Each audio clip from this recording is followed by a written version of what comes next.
ಬಲ್ಲಾಲ್ಸ್ ಕ್ಯಾಬೂಸ್ ಅಶ್ವಿನಿ ಶೆಟ್ಟಿ. ಹೌದು, ಬಲ್ಲಾಲ್ಗೂ ಶೆಟ್ಟಿಗೂ ಎತ್ತಣಿಂದೆತ್ತಣ ಸಂಬಂಧ. ಅಶ್ವಿನಿ ಬಲ್ಲಾಳ್ ಅವರು ಅಶ್ವಿನಿ ಶೆಟ್ಟಿ ಆದದ್ದು ಹೇಗೆ?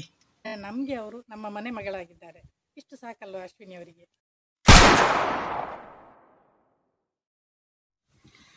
ಬಲ್ಲಾಲ್ಸ್ ಕ್ಯಾಬೂಸ್ ಅಶ್ವಿನಿ ಶೆಟ್ಟಿ ಅವರು ಬದುಕಿದಷ್ಟು ದಿವಸ ಅವರ ಜಾತಿ ಬಗ್ಗೆ ಯಾರಿಗೂ ಆಸಕ್ತಿ ಇರಲಿಲ್ಲ. ಆದರೆ ಯಾವಾಗ ತೀರಿಕೊಂಡ್ರು ಆವಾಗ ಶುರುವಾಯಿತು ಅವರು ಒರಿಜಿನಲಿ ಶೆಟ್ಟಿ ಅಲ್ಲ. ಹಾಗಿದ್ರೆ ಮತ್ತೇನು? ಹೌದು, ನಿಜ. ಬದುಕಿರುವಾಗ ಬರದ ಈ ಅನುಮಾನ ಇವಾಗ ಯಾಕೆ ಬಂತು ಅಂದರೆ, ನಾನು ಮೊನ್ನೆ ನನ್ನ ಒಂದು ವಿಡಿಯೋದಲ್ಲಿ ಅಶ್ವಿನಿ ಅವರ ಸರ್ನೇಮ್ ಶೆಟ್ಟಿ ಆಗಿದ್ದರು, ಅವರು ಬಲ್ಲಾಲ್ಸ್ ಕ್ಯಾಬೂಸ್ ಎನ್ನುವ ಚಾನಲ್ ಯಾಕೆ ಮಾಡಿದ್ರು ಅಂತ ಹೇಳಿದ್ದೆ. ಅದು ನನ್ನ ಊಹೆ ಅಷ್ಟೇ, ನಾನು ಸರಿಯಾಗಿ ತಿಳ್ಕೊಂಡಿರಲಿಲ್ಲ. ಹಾಗೆ ಆಗಿರ್ಬೋದು ಅಂತ. ಅಂದರೆ ನಮ್ಮಲ್ಲಿ ಹೆಣ್ಣು ಮಕ್ಕಳಿಗೆ ಮದುವೆ ಆದ ಮೇಲೆ ಹಣೆ ಬರ ಹೇಗೆ ಚೇಂಜ್ ಆಗುತ್ತೋ ಸರ್ನೇಮ್ ಕೂಡ ಹಾಗೆ ಚೇಂಜ್ ಆಗುತ್ತೆ ಅಂತ ಹೇಳಿದ್ದೆ ನಾನು ಆವಾಗ. ನಾನು ಬಂಟ ಸಮುದಾಯದಲ್ಲಿ ಕೂಡ ಬಲ್ಲಾಳ್ ಎನ್ನೋ ಒಂದು ಸರ್ನೇಮ್ ಇದೆ ಅಲ್ಲ, ಹಾಗೆಯೇ ಬಂಟರದ್ದು ಇರ್ಬೋದು ಅಂತ ನಾನು ಹೇಳಿದ್ದೆ. ಆದರೆ ಇದು ಬಲ್ಲಾಳ್ ಎನ್ನುವ ಸರ್ನೇಮ್ ಬಂಟರಲ್ಲಿ ಬಿಟ್ಟರೆ ಜೈನರಲ್ಲಿ ಇದೆ. ಆದರೆ ಬ್ರಾಹ್ಮಣರಲ್ಲಿ ಇರೋದನ್ನು ಮಾತ್ರ ನನಗೆ ಗೊತ್ತಿರಲಿಲ್ಲ. ಆಮೇಲೆ ಅದು ಗೊತ್ತಾಯ್ತು, ಯಾರೋ ಹೇಳಿದರು ಕಮೆಂಟಲ್ಲಿ ಅದು ಅವರು ಬ್ರಾಹ್ಮಣ ಅಂತ. ಆವಾಗ ನಾನು ಸ್ವಲ್ಪ ಗೂಗಲಲ್ಲಿ ಸರ್ಚ್ ಮಾಡಿ ನೋಡಿದಾಗ ಶಿವಳ್ಳಿ ಬ್ರಾಹ್ಮಣರಲ್ಲಿ ಬಲ್ಲಾಳ್ ಎನ್ನೋ ಒಂದು ಸರ್ನೇಮ್ ಇದೆ ಅಂತ ಗೊತ್ತಾಯಿತು. ಶಿವಳ್ಳಿ ಬ್ರಾಹ್ಮಣರು ನಮ್ಮ ಊರಲ್ಲಿ ಕೂಡ ಇದ್ದಾರೆ. ಅವರಲ್ಲಿ ನಾನೆಲ್ಲ ತಿಳ್ಕೊಂಡ ಮಟ್ಟಿಗೆ ರಾವು, ಭಟ್, ಕೆದಿಲಾಯ, ಆಮೇಲೆ ಬೈಪಡಿತಾಯ, ಬನ್ನಿಂತಾಯ, ಈ ಥರ ಎಲ್ಲ ಇದೆ. ಇದು ಬಲ್ಲಾಳ್ ಎನ್ನೋ ಸರ್ನೇಮ್ ಇರಲಿಲ್ಲ. ಅದರಿಂದ ನನಗೆ ಕೂಡ ಸ್ವಲ್ಪ ಕನ್ಫ್ಯೂಸ್ ಆಯಿತು. ಅಲ್ಲಿಯ ತನಕ ನಾನು ಅಶ್ವಿನಿ ಅವರು ಬಂಟೆ ಆಗಿರ್ಬೋದು ಅಂತಲೇ ತಿಳಿದಿದ್ದೆ.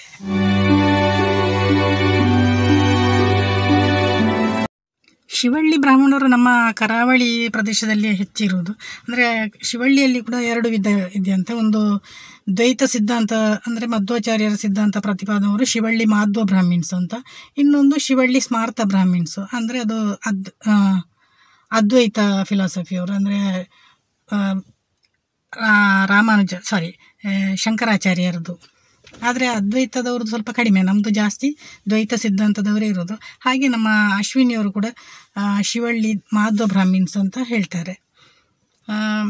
ನನಗೆ ಇದ್ರ ಬಗ್ಗೆ ಅಷ್ಟೊಂದು ಗೊತ್ತೇ ಇರಲಿಲ್ಲ. ಯಾಕೆಂದರೆ ಯಾರು ಕೂಡ ಅವರು ಬ್ರಾಹ್ಮಿಣ್ ಅಂತ ಇರುವಾಗ ಹೇಳಲಿಲ್ಲ.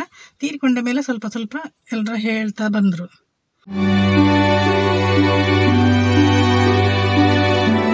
ಅಶ್ವಿನಿಯರ ನಡೆ ನುಡಿ ನನಗೆ ಎಲ್ಲೂ ಬ್ರಾಹ್ಮಣ ಕಲೆಯೇ ಗೊತ್ತಾಗಲಿಲ್ಲ. ಯಾಕೆಂದರೆ ನಮ್ಮಲ್ಲಿ ತುಳುವರು ತುಂಬ ಇದ್ದರು. ಪ್ರತಿಯೊಂದು ಜಾತಿಗೂ ಒಂದು ತುಳು ಡಿಫ್ರೆಂಟ್ ಆಗಿರುತ್ತೆ. ಅವರು ಅಂದರೆ ಅವ್ರು ಮಾತಾಡೋ ರೀತಿಯಲ್ಲಿ ಅವರು ಯಾವ ಜಾತಿಯವರು ಅಂತ ಹಿಡಿಬೋದು. ಅದರಲ್ಲೂ ಬ್ರಾಹ್ಮಣರ ತುಳು ಸ್ವಲ್ಪ ಲಕಾರ ಎಲ್ಲ ಸ್ವಲ್ಪ ಸುಲಭವಾಗಿ ಗೊತ್ತಾಗುತ್ತೆ. ಆದರೆ ಇವರು ಮಾತ್ರ ಶೆಟ್ರ ರೀತಿಯಲ್ಲೇ ಮಾತಾಡ್ತಾಯಿದ್ರು. ಎಲ್ಲೂ ನನಗೆ ಬ್ರಾಹ್ಮಣ ಕಲೆ ಅಂದರೆ ತುಳುವಲ್ಲಿ ಕೂಡ ಗೊತ್ತಾಗ್ತಾ ಇರಲಿಲ್ಲ. ಹಾಗೆ ಅವರ ನಡೆನುಡಿಯಲ್ಲಿ ಕೂಡ ಗೊತ್ತಾಗ್ತಿರಲಿಲ್ಲ. ಅಂದರೆ ಅವರು ಧರ್ಮದ ಆಚಾರ ವಿಚಾರಗಳನ್ನು ನಮ್ಮ ಇದರನ್ನೇ ಅವರು ವಿಡಿಯೋದಲ್ಲಿ ತೋರಿಸ್ತಾ ಇದ್ದರು. ಹಾಗೆ ಇನ್ನೊಂದು ವಿಷಯ ಅಂದರೆ ಅವರ ಕ್ಯಾಬೂಸ್ ಅಂದರೆ ಕಿಚನ್ ಅಂತ ಅರ್ಥ.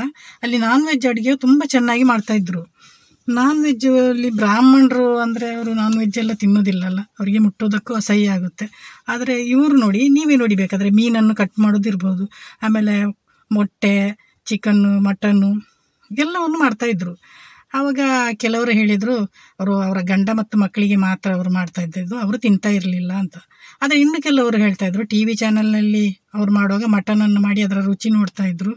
ಹಾಗೆ ಬೇರೆ ಎಲ್ಲ ಹೇಳುವಾಗ ಇದನ್ನು ಅದರೊಟ್ಟಿಗೆ ಸಖತ್ತಾಗಿರುತ್ತೆ ಚಿಕನ್, ಮಟನ್ ಹಾಗೆ ಅಂತ ಹೇಳ್ತಾಯಿದ್ರು ಅಂತ ಕೆಲವರು ಹೇಳಿಯವರು ಕೂಡ ಇದ್ದಾರೆ. ಆದ್ದರಿಂದ ನನಗೆ ಅದರಲ್ಲೂ ಕೂಡ ಗೊತ್ತಾಗಲಿಲ್ಲ. ಇನ್ನೊಂದು ಅನುಮಾನ ಯಾಕೆಂದರೆ ಅವರು ಒಡ್ಡಿ ಉಂಗುರ ಧರಿಸ್ತಾ ಇದ್ದದ್ದು. ನಮ್ಮ ಬಂಟ ಸಮುದಾಯದಲ್ಲಿ ಮದುವೆಯ ನಂತರ ಕರಿಮಣಿ, ಕಾಲುಂಗುರ ಧರಿಸಿದ ಹಾಗೆ ಒಡ್ಡಿ ಉಂಗುರ ಕೂಡ ಧರಿಸೋದು ಒಂದು ಸಂಪ್ರದಾಯ.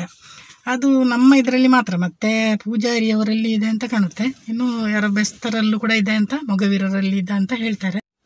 ಆದರೆ ಇವಾಗ ಎಲ್ಲ ಜಾತಿಯ ಧರ್ಮದವರು ಕೂಡ ಅದನ್ನು ಫ್ಯಾಷನ್ ಆಗಿ ಧರಿಸ್ತಾರೆ. ಅದು ನೋಡೋದಕ್ಕೆ ಒಂಥರ ಫ್ಯಾಷನ್ ಆಗಿರುತ್ತಲ್ಲ. ಒಡ್ಡಿ ಉಂಗುರ ಅಂದರೆ ವಿ ಇಲ್ಲ ಯು ಶೇಪಲ್ಲಿ ಇರುತ್ತೆ ಅದು. ಅದರ ಅರ್ಥ ಏನಂದರೆ ಒಡತಿಯ ಉಂಗುರ ಅಂದರ್ಥ. ಅಂದರೆ ಮದುವೆಯಾದ ಹೆಣ್ಣು ಮಕ್ಕಳಿಗೆ ಒಂದು ಒಡತಿಯ ಪಟ್ಟ ಸಿಗುತ್ತಲ್ಲ, ಆದ್ದರಿಂದ ಆ ಹೆಸರು ಬಂದಿರ್ಬೋದು. ಇದನ್ನೊಮ್ಮೆ ನನಗೆ ಯಾರೊಬ್ಬರು ಕಮೆಂಟಲ್ಲಿ ಹೇಳಿದರು ಒಡ್ಡಿ ಉಂಗುರದ ಬಗ್ಗೆ ಹೇಳಿ ಅಂತ. ಅದಕ್ಕೆ ನಾನು ಈಗಲೇ ಸ್ವಲ್ಪ ಹೇಳ್ತೀನಿ. ಅಂದರೆ ಅದು ನೋಡೋದಕ್ಕೆ ಒಂಥರ ಹಾವಿನ ಹೆಡೆಯಂತೆ.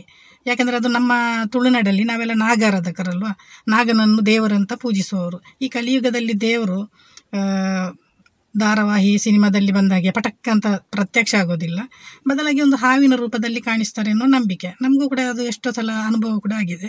ಆದರೆ ಕೆಲವು ವಿತಂಡವಾದಿಗಳು ಹೇಳ್ತಾರೆ, ನೀವು ದೇವರನ್ನು ನೋಡಿದ್ದೀರಾ, ಒಂದು ದೇವರು ಹೇಗಿದ್ದಾರೆ ಹಾಗೆ ಹೀಗೆ ಅಂತ ಕೇಳ್ತಾರಲ್ಲ. ಆದರೆ ನಾವು ಗಾಳಿಯನ್ನು ನೋಡಲು ಸಾಧ್ಯವೇ? ನಮಗೆ ಗಾಳಿ ಇದೆ ಅನ್ನೋದು ಗೊತ್ತಾಗ್ತಾ ಇಲ್ವಾ? ಅದೊಂಥರ ಗೋಚರ ಆಗುತ್ತೆ. ಹಾಗೆ ನಮಗೆ ದೇವರ ಇರುವಿಕೆ ಕೂಡ ಒಂಥರ ಅಗೋಚರವಾಗಿ ಕಾಣಿಸುತ್ತೆ ಅಂತ ಹೇಳ್ಬೋದು. ಅದೆಲ್ಲ ಇರಲಿ, ಈಗ ಅದು ಮುಖ್ಯ ಅಲ್ಲ. ಇನ್ನು ಕೆಲವು ಕಮೆಂಟ್ ಬಂದ ಪ್ರಕಾರ ಅವರು ಶಿವಳ್ಳಿ ಮಾಧ್ವ ಬ್ರಾಹ್ಮಣರು, ಅಂದರೆ ಆಚೆ ಕಡೆ ಎಲ್ಲ ಶಿವಳ್ಳಿ ಅವರಿಗೆ ಬಲ್ಲಾಳ ಅನ್ನೋ ಸರ್ನೇಮ್ ಇದೆ ಅಂತೆಲ್ಲ. ನನಗಂತೂ ಅವ್ರು ಶೆಟ್ಟರ ಹಾಗೆ ಕಾಣಿಸ್ತಾರೆ. ಬಲ್ಲಾಳ ಅಂತ ನಿಜಕ್ಕೆ ಒಂದು ಅರ್ಥ ಏನಂದರೆ ಬಲವುಳ್ಳ ಆಳು ಅಂತ. ಅಂದರೆ ಹಿಂದೆಲ್ಲ ರಾಜರೆಲ್ಲ ಬಲ್ಲಾಳರು, ನೀವು ಎಲ್ಲ ಕಥೆಯಲ್ಲೆಲ್ಲ ಕೇಳಿರ್ಬೋದು. ಜೈನ ಧರ್ಮದಲ್ಲಿ ಜಾಸ್ತಿ ಬಲ್ಲಾಳ ರಾಜರೆಲ್ಲ ಆಳ್ವಿಕೆ ಮಾಡಿದ್ದು ನಮ್ಮ ಊರನ್ನೆಲ್ಲ. ಅದರಿಂದ ಇದು ಅವ್ರದ್ದು. ಆದರೆ ಅಶ್ವಿನಿ ಅವ್ರದ್ದು ಲವ್ ಮ್ಯಾರೇಜ್ ಆಗಿರೋದ್ರಿಂದ ಅವರು ಎಲ್ಲೂ ಕೂಡ ಅವ್ರದ್ದು ತವ್ರ ಮನೆ ಬಗ್ಗೆ ಒಂದು ಮಾತು ಹೇಳೋದಿಲ್ಲ ಅಂತೆ. ಯಾರೊಬ್ಬರು ಟಿ ವಿ ಚಾನಲ್ ಅವರು ತವ್ರ ಮನೆ ಬಗ್ಗೆ ಹೇಳಿ ಅಂತ ಹೇಳುವಾಗ ನೋ ಕಮೆಂಟ್ ಅಂತ ಹೇಳಿದ್ರಂತೆ.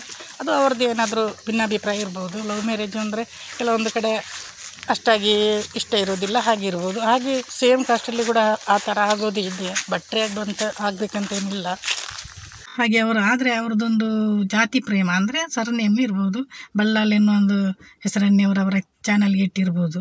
ಅದೇನೇ ಇರಲಿ, ಪಾಪ ಅವರು ಈಗ ನಮ್ಮೊಂದಿಗಿಲ್ಲ. ಅವರ ಬಗ್ಗೆ ಏನು ಹಗುರವಾಗಿ ಮಾತಾಡೋದು ಕೂಡ ಒಳ್ಳೆಯದಲ್ಲ. ಅವರೊಂದು ನಮ್ಮ ಒಂದು ಧರ್ಮದ ಒಂದು ಆಚಾರ ವಿಚಾರವನ್ನು, ತುಳುನಾಡಿನ ಆಚಾರ ವಿಚಾರ ಎಲ್ಲವನ್ನು ಅವರು ಒಂಥರ ಅವರ ಮಕ್ಕಳರು ಒಟ್ಟಿಗೆ ಇಲ್ಲ ಬೇರೆ ಯಾವುದಾದ್ರೂ ಒಂದು ವಿಧದಲ್ಲಿ ಹೇಳ್ತಾಯಿದ್ರು. ಇದನ್ನು ನಾವು ಮೆಚ್ಚಬೇಕು. ಏನೇ ಆಗಲಿ, ನನಗಂತೂ ಅವರು ಶೆಟ್ಟರ ಮನೆ ಹುಡುಗಿ ಥರನೇ ಕಾಣಿಸ್ತಾರೆ. ನಿಮಗೇನು ಅನ್ನಿಸ್ತಾ ಅಂತ ದಯವಿಟ್ಟು ಕಮೆಂಟಲ್ಲಿ ತಿಳಿಸಿ. ಭಟ್ಟರು ಶೆಟ್ಟರು ನಮಗೆ ಯಾಕೆ ಅದೆಲ್ಲ? ನಮಗೆ ಅವರು ನಮ್ಮ ಮನೆ ಮಗಳಾಗಿದ್ದಾರೆ. ಇಷ್ಟು ಸಾಕಲ್ವ ಅಶ್ವಿನಿ ಅವರಿಗೆ?